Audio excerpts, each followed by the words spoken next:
Let us see yet another version of completeness. We are going to show that the monotone convergence theorem actually implies completeness. So we could have taken the monotone convergence theorem as an axiom instead of the axiom of completeness. Instead of directly showing that the monotone convergence theorem implies completeness, which I am going to cleverly leave to you as an exercise, I will show a theorem that MCT implies AP and MCT implies nested intervals property. Okay, this will together show that the monotone convergence theorem implies completeness by the fact that AP plus NIP implies completeness.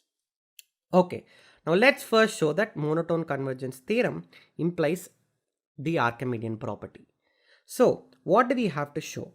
Given x comma y both greater than 0, we have to find n in n such that nx is greater than y. Okay, now suppose not. Consider the sequence xn equal to nx, right? This sequence is increasing and bounded above.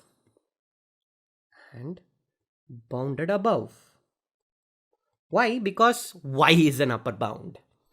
Okay, by monotone convergence theorem, xn should converge, but it does not. Because it is not Cauchy. I leave you to check why it is not Cauchy. It's rather easy. Okay, that was really short. The monotone convergence theorem immediately gives the Archimedean property. Now, next, equally easy is the fact that monotone convergence theorem implies the nested intervals property. So, let A and Bn be a sequence or be nested closed intervals.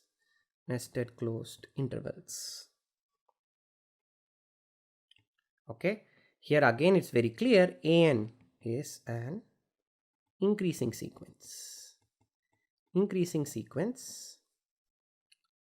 bounded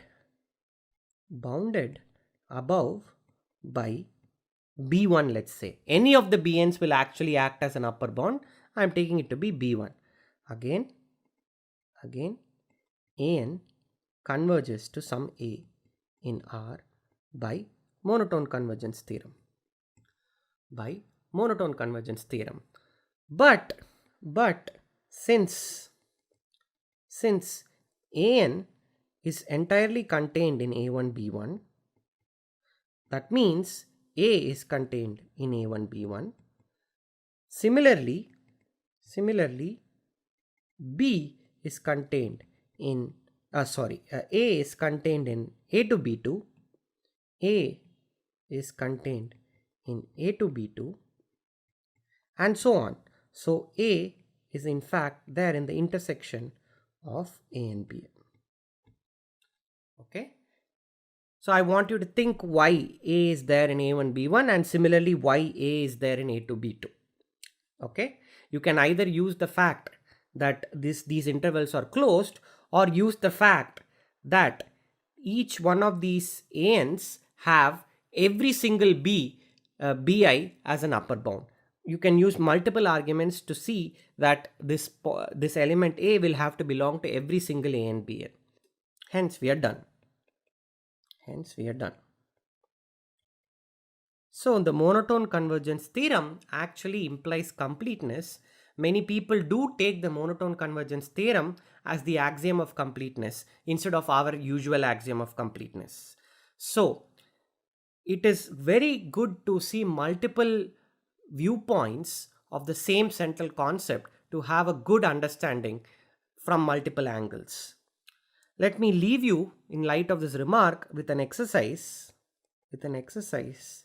Does the Bolzano-Weierstrass theorem That is the fact that any bounded sequence has a convergent subsequence.